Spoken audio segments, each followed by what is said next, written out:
All right, Ulysses, we roll along in the offseason with the Tampa Bay Rays, and we will continue our player review series this week and throughout the course of the offseason, of course. But there is some weighty Rays news that we have to dive into today and maybe on tomorrow's episode as well. Familiar faces go away, new faces come in. Let's talk about it right now. You are Locked On Rays, your daily Tampa Bay Rays podcast, part of the Locked On Podcast Network, your team every day. Hello, my name is Kevin Weiss. I'm Ulises Sambrano.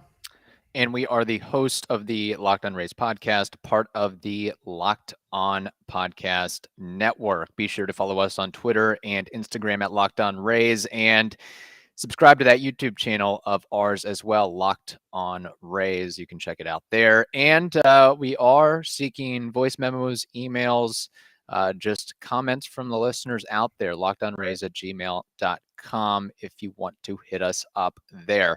Ulises, we have a lot to dive into on today's episode. You have Ji-Man Choi, who gets traded to the Pirates. You have Kevin Kiermaier, who had his option declined by the Rays. And then you had Nick Anderson, who got outrighted and then lands with the Atlanta Braves. Where would you like to start with out of those three issues? I think hierarchy takes precedent. So let's KK. We all knew that this was a foregone conclusion, that it was Right. going to get declined. I do want to say I think it was very classy of him to do that social media video, thanking the fans and saying how much the community has meant to him.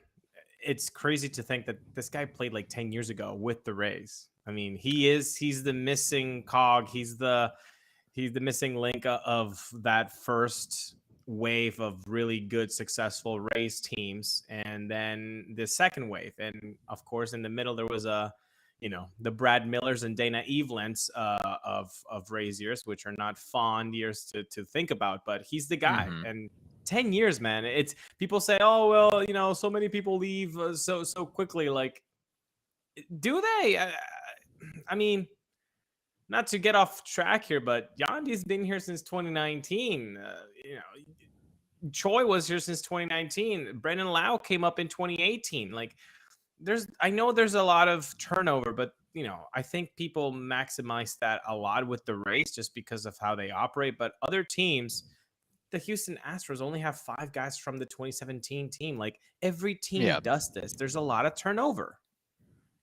Yeah, I think part of it too is maybe the lack of long-term contract extensions. Like, it is a gamble every offseason of what are they going to do with Ji-Man Choi? What are they going to do with Yandy Diaz? Maybe not necessarily Yandy Diaz, but there's always that in the back of your mind of, is this guy going to stick around or is he going to be here for several years? So yeah, the Rays certainly have a group and a contingent of players who've been around and become so-called fan favorites, but Kevin Kiermaier takes the cake. I mean, he's one of, if not Longoria, the longest tenured Ray in franchise history. And what I do really appreciate about Kevin Kiermaier is he always seemed to, and I'm sure part of it was the fact that he got a fat contract by the Rays back in the day, but he always seemed to really relish and enjoy and embrace wearing a Rays uniform and being part of the Tampa Bay community, as opposed to a guy that had, okay, I play for the Rays, but I have dreams of playing in a Red Sox uniform or a Braves uniform or a Yankees uniform or a Phillies uniform. Now he might get that opportunity now that he is officially a free agent, but I don't think he ever sat in the Rays clubhouse and said, man, I wish I was playing for another organization. 100%. That does come through the screen, the field. Like, he really did wear that uniform with pride, and he showed up, man. I mean, and by showing up, I mean his best asset, his defensive work. He made it just look so easy in the beginning, even at the tail end. Like, it was still there. I've never seen the plays that Kevin Kiermaier has made by another center fielder. I mean, it's just unreal what he was able to do at this peak. Hopefully, he's able to land somewhere and somewhere that will treat him well. But I think there are going to be a lot of fans that will miss him. And we've talked about this with his offensive numbers. He gets a bad rap. I understand that, but he's almost average in offensive production since coming into the league. I think we talked about this 97 WRC plus, maybe 93. It's between 93 and 97 WRC plus for his career. That is amazing because look at what he does with the glove, which is just tremendous. So it was bang for buck. That team friendly deal definitely helped the Rays and KK, of course, to not say no to his first millions, but he will be missed, man. And I think they always talked about that clubhouse chemistry of the disco ball and how they celebrate after each W. KK was the rah-rah guy. He was the guy that would highlight who did what, who did well that day. Who's going to be that guy? I think there's going to be kind of a void, and that void can't be just go to a 22-year-old who might not feel as comfortable taking that from KK. And it can't be a pitcher. It can't be a Tyler Glass now, right? Rah-rahing the troops. It has to be a position player. So that's going to be kind of interesting to see who in that clubhouse is going to step up and be that next KK. And yeah, that's a big major thing to think about, because not only you've just lost within a week 2 really impressionable characters within that organization between Kevin Kiermaier and Ji-Man Choi. And we will get to Ji-Man Choi, but I think we do have to give Kevin Kiermaier his due credit and talk about him a little bit more. So Kiermaier, 32 years old right now. Do you see him getting a multi-year deal in free agency, i.e. 2 years, 18 mil, 2 years, 20 mil? Or is it going to be a team offers him a, say, 1 year, 13 mil with an option or something that protects them in case father time and or injuries come to hurt him in some sense? I think it. I mean, if JBJ gets 2 years from the Brewers, he is head, shoulders above JBJ defensively and honestly offensively too. He got a 2-year contract, a couple of years ago. In this economy is a little bit different and all that. I understand that, but and KK is also coming from injury, and they haven't seen him play since I believe June, maybe early July. So of course that's going to kind of be a negative coming into free agency, but I have to believe a 2-year deal is out there for him somewhere. Now, is it going to be somewhere where he's going to be a fan of going there? No. I mean, I've thrown out the Rockies because I think that he would really enjoy letting go of that swing and then actually popping 15. Like, I know he wants to do that. He wants to become that guy. The Rockies need defense in that outfield. Like, they just do. It's a very expansive, vast greenery out there, and KK would help that team. And maybe, you got a Chris Bryant, you got some starting pitching coming in your way. Like, that could maybe be the turning point for that team. But I think there's a 2-year deal for him somewhere. There has to be. I think. And yeah, I think that I'm going to place my chips in and suggest that he will be signing with a National League team. If not the Rockies, the Phillies, the Cardinals, the Cubs, the Giants. I think all those teams, and I'm not the first one to come up with this. This has been written about and discussed by other outlets out there. And I think one thing that maybe works in KK's favor is the fact that the National League has the designated hitter, so they can maybe force more offense to that area, as opposed to beforehand it was, okay, we know we have to keep a pitcher in the lineup. Do we want to keep a KK bat in the lineup as well? And those teams that I mentioned, they have a need for a center fielder. I mean, we talk about the Phillies and their defensive lapses, the Cardinals trading Harrison Bader, the Cubs, trying to be competitive again. I think that might be the best spot for him in terms of, he is from Fort Wayne, Indiana. His brother is the head groundskeeper there. He's very high up in that realm. So there's a familial connection there. And then the Giants, I mean, that's probably more unlikely. I don't see Kevin Kiermaier as necessarily a West Coast guy, but the idea is that you could move Mike Yastrzemski to the corner. Same with some of those other teams. You can move guys that aren't necessarily true center fielders and move them to spots where they quite frankly should be. And I think one thing that also will help Kevin Kiermaier, even as he is 32 years old and has a lot of miles on those knees and those legs and those ankles, is if he doesn't return to Tropicana Field, it is that he would be on a grass field. I think that's something that he's expressed consistently and continuously. So that could be something that helps him as well. Now, before we wrap this up on Kiermaier, do you have a favorite Kevin Kiermaier moment in a Rays uniform? One that sticks out to your mind, or is it just a compilation of Kiermaier isms defensively or maybe sometimes offensively? You know what? I will give you one. Game 3, ALDS 2019.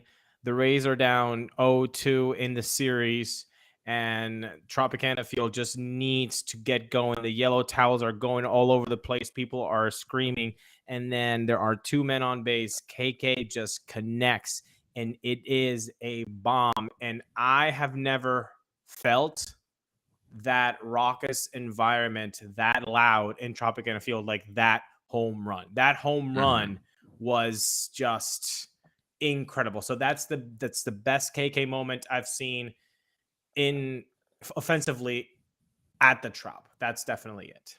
Yeah. One that I think sticks out in my mind, and of course the national baseball landscape, and I don't know if it's necessarily his most highlight worthy play. Well, maybe it is, but it's not specifically focused on Kiermaier. Of course, the miraculous relay between him and Adames to d'Arnaud to nab Jose Altuve at the plate, and just the mechanics of how that play came to be is just so amazing if you have a chance to watch it. And it all started with KK. If KK doesn't play that off the carom perfectly and make a perfect throw, that play doesn't get made. So, I mean, if you have an opportunity and time, definitely soak in those KK moments. Look up a highlight video or two, and we go back to it. Remember, there was the Rays doing the send-off celebration video during the regular season. That was kind of the swan song, knowing that his option's not getting picked up, and there's a lot of uncertainty there on whether they decide to bring him back. Most likely probably not going to bring him back. That's so funny. We both picked back-to-back games, because I picked game 3 LDS, you picked game 4. That relay was game 4. So yeah. That's a pretty cool playoff experience for KK. Right. Yeah. And again, Kiermaier, one of those guys that when moments were bright, he showed a flair for the clutch and for stepping up when it counted, for sure. So best to him going forward. So we will move on from Kevin Kiermaier and discuss Ji-Man Choi, who after years and years of us making the assumption that he would not be in a Rays uniform, and lo and behold, he was on the Rays roster to start spring training. It is official that he is no longer a Tampa Bay Pittsburgh Pirate, believe it or not. I didn't think that the Pirates would make a deal with the Rays anytime soon, but lo and behold, it happened, and the Pirates seemed to be excited about landing Ji-Man Choi for 2023, despite him having to have a minor procedure on his right elbow, but they hope he will be recovered in time for spring training. And again, this was something we talked about in the player review for Ji-Man Choi. Was he seems like a good fit for a team that's rebuilding and has a lot of young players. And let's be honest, he could, the Pirates are hoping that he strikes fire in April, May, and June, and they can maybe get some sort of equity or prospect haul in return for him at the trade deadline. And he's not very expensive either. As we know, the Pirates aren't a franchise flush with cash by any means. You mentioned that they were pretty excited to get Ji-Man Choi. I mean, yeah, because it's the Pirates. And Ji-Man Choi to them is like, oh, that's a great acquisition. That's a fan. We're really doing something here in Pittsburgh. Like, again, we talked about it in the player review. He had a tremendous 2.5 months, and then he just shut off just completely. Was it mental? Was it physical?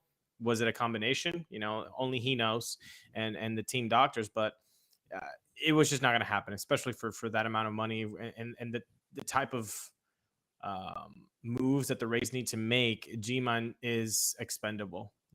So good. Again, wish him nothing but the best. He was definitely a fan favorite. You gotta really like somebody who plays with a smile on their face. That's as a fan, you really like seeing those guys that are really enjoying themselves and they don't take what they do for granted. And his Instagram posts, I really would like to highlight a part of it that he said, baseball is a part of business. I think a lot of people would think that's just like, it didn't have any meaning behind it. But I think it does. Baseball is a part of business. Like, I just liked the way that it was phrased. You know what I'm saying? Like, they know that it's not really baseball it's business, and some of it is baseball. And I think people are like, well, business is a part of baseball. Like, I like the way that he said it.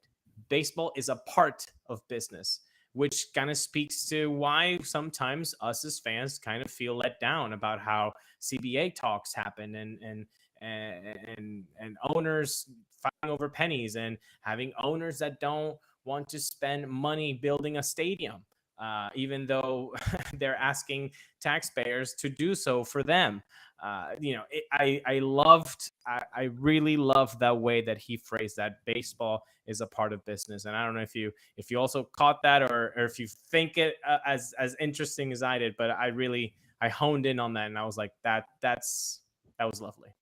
Yeah, no, that's something I'll certainly miss is the Ji-Man Choi Instagram post. I probably won't be following them as closely anymore, but I did enjoy his little white dog that he had that probably cost an arm and a leg to get. I always loved the poses that he had with that little thing.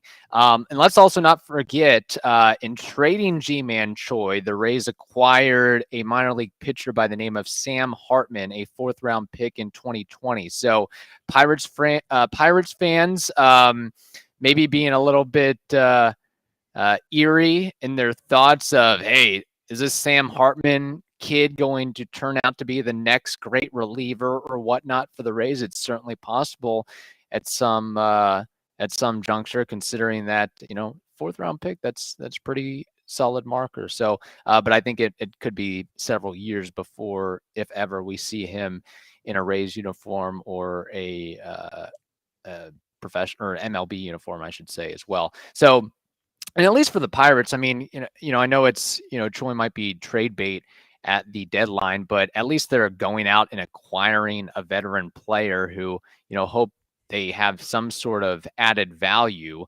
Again, adding Ji-Man Choi does not put them on the pedestal of the NL Central by any means.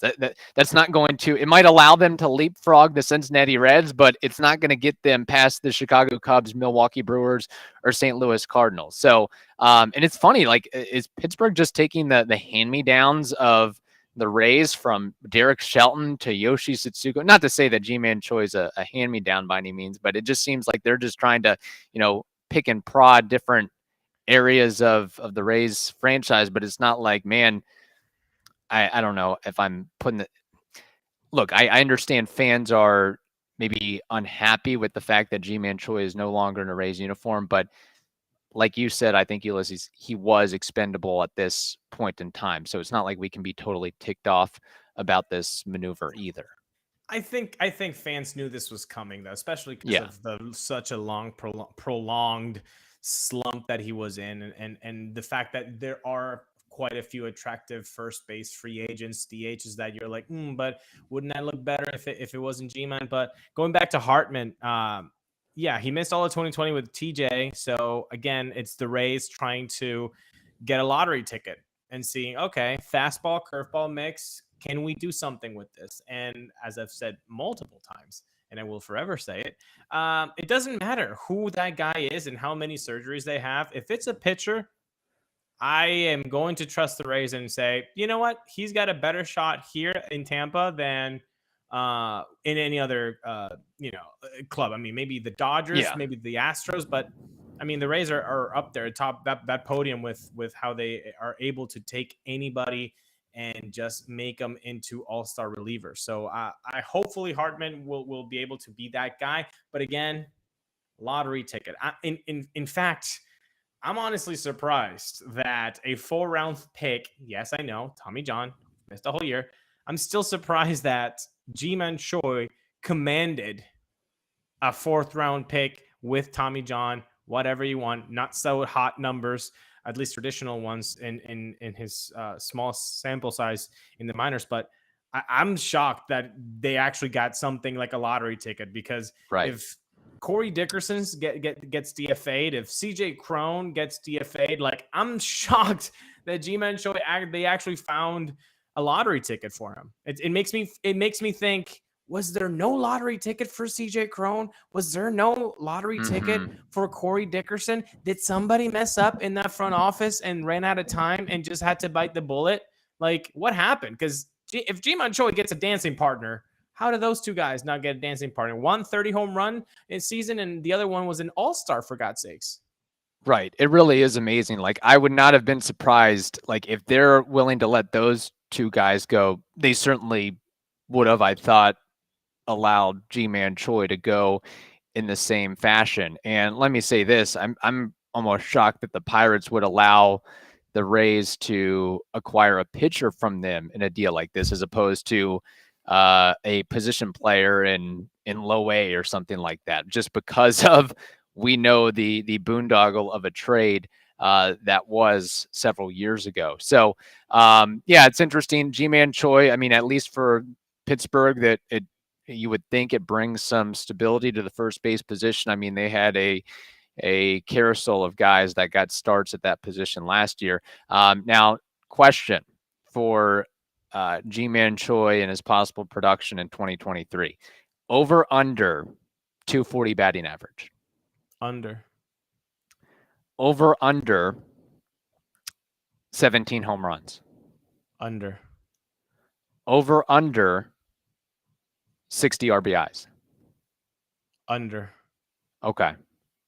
So let me just frame it like this. He hit 233 with 11 homers and 52 RBIs in 113 games. So you're looking at something along those lines, maybe a few more dingers. And no, that's about it. Like, I'm expecting exactly that line from Ji-Man Choi. If I were a Pittsburgh Pirates fan, I would just look at that line and be like, I'll sign that right now, because it could get uglier, Kevin.